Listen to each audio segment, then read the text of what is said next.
Hi hello வணக்கம். இப்போ நம்ம பார்க்குறது ஏபிசி மால்ட்டு. இதை நான் வீட்டிலே தான் இப்போ செஞ்சேன். இது எப்படி செய்கிறதுன்னு இப்போ பார்க்கலாம் வாங்க. இப்போ நம்ம அதை செய்கிறதுக்கு அதுக்கு தேவையான பொருள் எல்லாமே நம்ம இப்போ எடுத்து வச்சிடலாம்.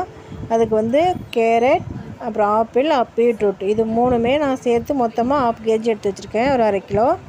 அதுக்கு 50 கிராம் முந்திரியும் 50 கிராம் பாதாம், ஒரு 3 ஏலக்காய் அவ்வளோதான் நான் இப்போ எடுத்து வச்சுருக்கேன். அதுக்கு 1/2 கிலோ நாட்டு சர்க்கரை. இவ்வளோ தான் அதுக்கு தேவையான பொருள். இதை எப்படி செய்கிறதுன்னு இப்போ நம்ம பார்க்கலாம் வாங்க. இப்போது நம்ம எடுத்து வச்ச காய்கறிகள், பழம் எல்லாத்தையும் நல்லா சுத்தமாக 4-5 தடவை கழுவிடுங்க.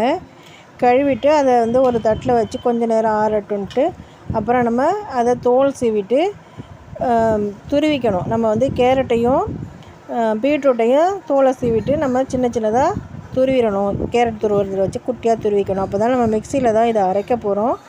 இதை நம்ம தூவிட்டால் தான் நமக்கு அரைப்படும் ஈஸியாக. பெருசாக இருந்தால் அரைக்கிறது கொஞ்சம் கஷ்டம். ஆப்பிள் அதே மாதிரி உள்ளே இருக்க கொட்டை இதெல்லாம் எடுத்துகிட்டு தோலெல்லாம் எடுத்துகிட்டு அதையும் நம்ம குட்டி குட்டி பீசஸாக கட் பண்ணி நம்ம எடுத்துக்கணும். இப்போ நான் ஃபஸ்ட்டு கேரட்டு பீட்ரூட்டு ரெண்டையும் தோலை சீவிட்டு இப்போ நான் துருவிட்டுருக்கேன். இதை துருவி எடுத்துட்டோம்னா தான் நமக்கு வேலை ஆரம்பிக்க ஈஸியாக இருக்கும். இந்த மாதிரி பெரிய பிளேட்டில் வச்சு பெருசாக இருக்கிறதுலே துருவிக்கலாம். ரொம்ப கொட்டி இதில் எல்லாம் துருவ வேண்டியதில் ஓரளவு கொஞ்சம் பெரியதாக இருக்க கண்ணில் வச்சு துருவிக்கலாம். அடுத்தது நம்ம ஆப்பிள். இதையும் எடுத்து நம்ம இப்போ தோலெல்லாம் சுத்தமாக சீவிட்டு அந்த காம்பெல்லாம் கட் பண்ணிவிட்டு உள்ளே இருக்கிற கொட்டையை எடுத்துடணும். மெயினாக கொட்டை கூட இருக்கிற அந்த ஒரு இது இருக்குங்களா, அதையும் எடுத்துகிட்டு நம்ம அதை சின்ன சின்னதாக கட் பண்ணி நம்ம இப்போ எடுத்துக்கணும். இப்போ நான் ஆப்பிளெல்லாம் 2 ஆப்பிள் தான், அது ரெண்டையும் நல்லா பொடியாக இந்த மாதிரி அரிஞ்சிக்கிறேன். நான் மிக்சியில் போட்டு நான் இப்போ அதை எல்லாத்தையும் ஒன்றா சேர்த்து அடித்து எடுக்கணும்.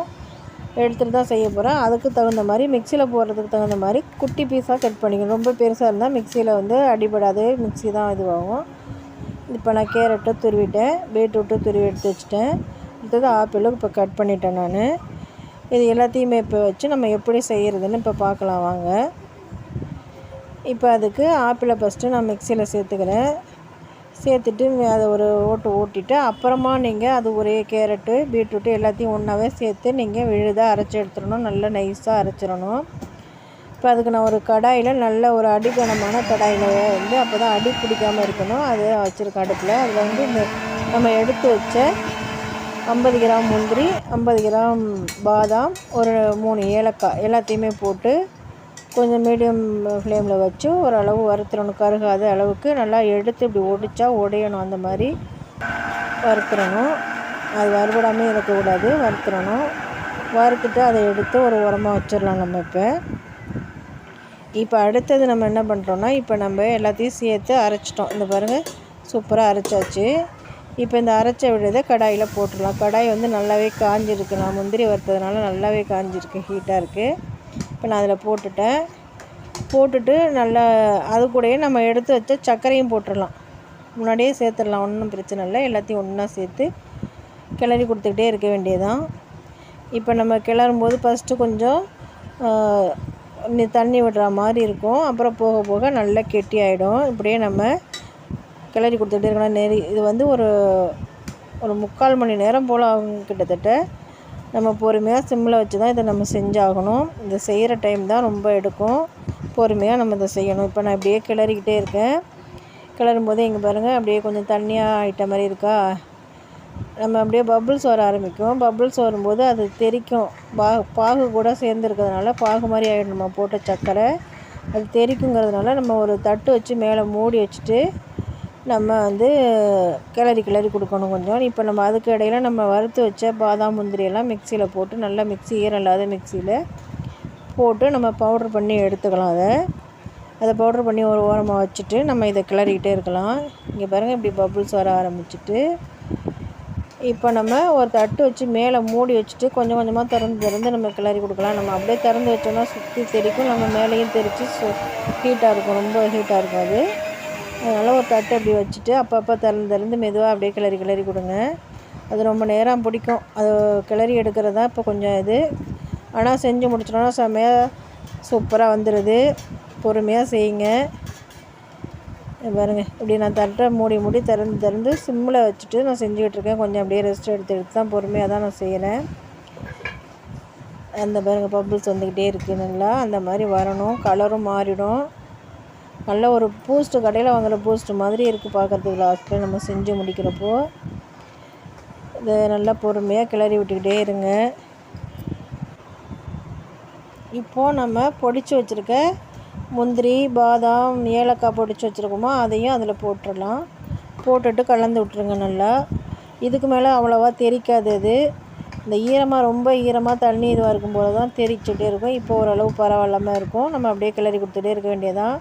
ஆனால் பாத்திரம் மட்டும் நீங்கள் அடிகனமான பாத்திரமாக இருக்கணும். இரும்பு கடாயாக இருந்தால் ரொம்பவே நல்லது. என்கிட்ட இரும்பு கடாய் குட்டியாக தான் இருக்குது, அதனால் நான் இதை வச்சுருக்கேன்.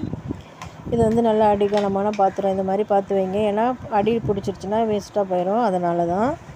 இப்போ இதை இப்படியே கிளறி கொடுத்துக்கிட்டே இருக்கலாம். இது செய்கிறதுக்கு ஒரு 40 நிமிஷம் போல் ஆச்சு எனக்கு. நல்ல ஒரு வாசனை வருது.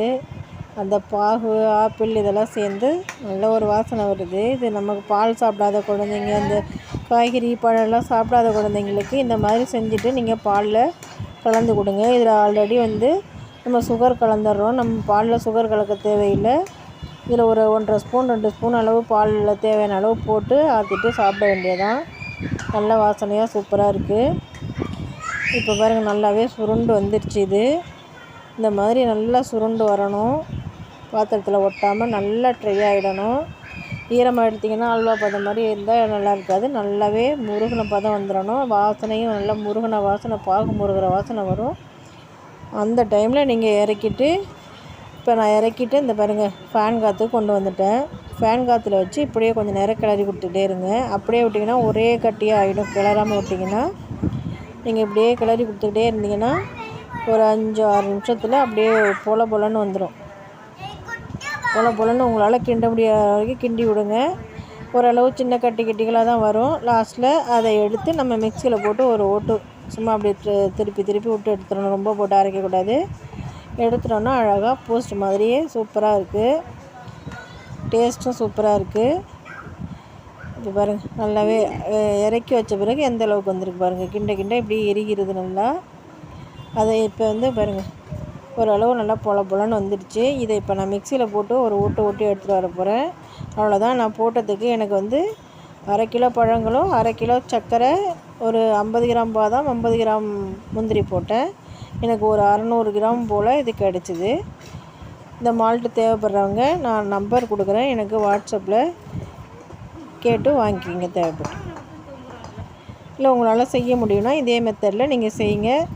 கொஞ்சம் சிரமம் பார்க்காம செஞ்சிங்கன்னா சூப்பராக வரும். ஆனால் பதம்லாம் கரெக்டாக பார்த்து எடுக்கணும். ரொம்பவும் இது பண்ணிடக்கூடாது. பதம் சரியாக இல்லைன்னா கொஞ்சம் கஷ்டம். நல்லா நான் இப்போ செஞ்ச மெத்தடில் செஞ்சிங்கன்னா சூப்பராக வருது. இதே மாதிரி நீங்களும் செஞ்சு பாருங்கள். பாருங்கள், மொத்தமே நான் வந்து ஒரு தாம்பாளத்தில் கொட்டிட்டேன் எல்லாத்தையும். இப்போ ஒரு 10 நிமிஷம் காற்றுலையே இருக்கட்டும். ரொம்ப சூடோடையும் எடுத்து வைக்காதீங்க. ஓரளவு நல்லா அது ஆறின பிறகு நல்லா ஒரு ஏர் டைட்டான டப்பாவில் போட்டு மூடி வச்சுருங்க. நீங்கள் வெளியிலேயே வச்சுக்கலாம், ஒன்றும் பிரச்சனை இல்லை. இல்லை நீங்கள் ஃப்ரிட்ஜில் வைக்கிறதுனாலும் வச்சுக்கலாம். பாலில் போட்டு ஆற்றி சாப்பிடுங்க. சூப்பராக இருக்குது இந்த மால்ட்டு. இதே மாதிரி நீங்களும் செஞ்சு பாருங்கள் ஃப்ரெண்ட்ஸ்.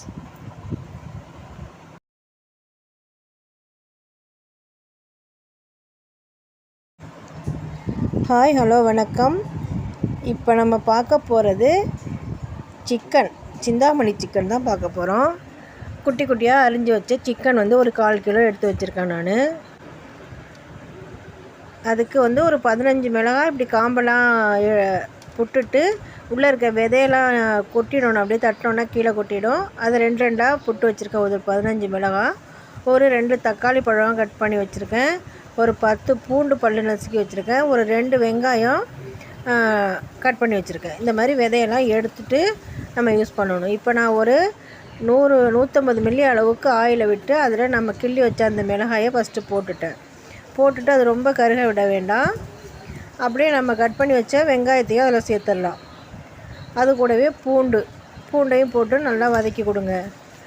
இந்த காரம் தான் நம்ம அதுக்கு போட போகிற காரமே. இவ்வளோ தான். தேவைன்னா லாஸ்ட்டில் நம்ம சாப்பிட்டு பார்த்துட்டு காரம் ரொம்ப கம்மியாக இருந்தால் கொஞ்சம் காரப்பொடி போட்டுக்கலாம். நான் கொஞ்சம் மைல்டாக தான் போடுறேன். ரொம்ப காரம் எங்கள் வீட்டில் யாரும் சாப்பிட மாட்டாங்க. உங்களுக்கு தேவையான அளவு காரம் நீங்கள் போட்டுக்கலாம். நான் 1/4 கிலோவுக்கு ஒரு 15 மிளகாய் போட்டிருக்கேன். விதையெல்லாம் நீக்கிட்டு போடுறேன். சிக்கன் வந்து ஆனால் எலும்பு இல்லாமல் குட்டி குட்டியாக அரைஞ்சி வச்சுருக்கேன். நான் எலும்பெல்லாம் எடுத்துகிட்டு எலும்பு இல்லாமல் அரைஞ்சி வச்சுருக்கேன். சின்ன பீஸாக இருக்கணும், அப்போ தான் அது வெந்து வரும். இப்போ நம்ம அந்த சிக்கனையும் அதில் சேர்த்துடலாம். சேர்த்துட்டு நம்ம அப்படியே வதக்கி வதக்கி கொடுக்க வேண்டியதான். இப்போ இதுக்கு தண்ணியெல்லாம் எதுவும் தேவையில்லை, அதில் வர்ற தண்ணியே போதும். நான் தண்ணியெல்லாம் எதுவும் விடலை.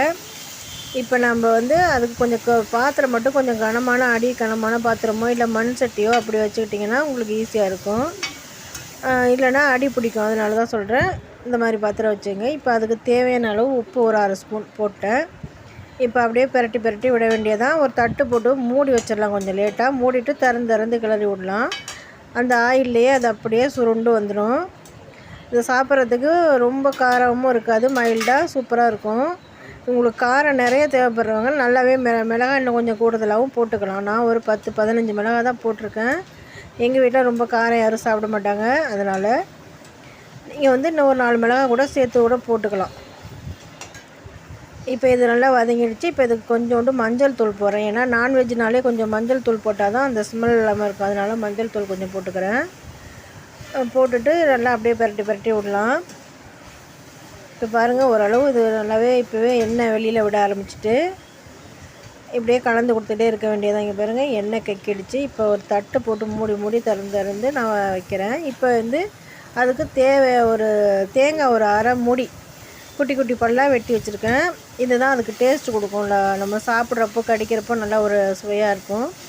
அதுக்காக இந்த தேங்காய் வந்து ஒரு 1/2 மூடி தேங்காயை குட்டி பல்லாக கட் பண்ணி அதையும் இதில் சேர்த்துட்டு பிரட்டி விட வேண்டியதான். இங்கே பாருங்கள், ஆயில் நான் போட்ட ஆயில் எல்லாம் வெளியில் வருது. இந்த மாதிரி ஆயில் கக்கிற அளவுக்கு நல்லா இது பண்ணிக்கணும். நான் வந்து இந்த டைமில் கொஞ்சம் மிளகாத்தூள் போட்டுக்கிறேன். டேஸ்ட் பண்ணி பார்த்தேன், கொஞ்சம் கம்மியாக தான் இருக்குது காரம், அதனால் கொஞ்சம் மிளகாத்தூள்லாம் போட்டுக்கிறேன். அது தேவைன்னா நீங்களும் போட்டுக்கலாம், ஒன்றும் பிரச்சனை இல்லை. லைட்டாக வெறும் தனி மிளகாத்தூள் இது ஒரு 1/2 ஸ்பூன் போட்டிருக்கேன் நான். போட்டுட்டு இப்போ அவ்வளோதான், இது ரெடி ஆகிட்டு. இந்த பாருங்கள், பிரட்டி விட்டாச்சு. இதே மெத்தடில் நீங்களும் செஞ்சு பாருங்கள், செம்மையாக வருது, டேஸ்ட்டு நல்லாயிருக்கு. நம்ம யூஸ்ஃபுல்லாக செய்கிறதுக்கு இது வந்து ரசத்து கூட வச்சு சாப்பிட்டிங்கன்னா செம்மையாக இருக்கும். ரசத்துக்கு உண்மையிலேயே ரொம்பவே நல்லாயிருக்கும். நீங்கள் குழம்பை விட ரசம் வச்சு சாப்பிட்டிங்கன்னா இன்னும் நல்லாயிருக்கும். இதே மெத்தடில் நீங்களும் செஞ்சு பாருங்கள்.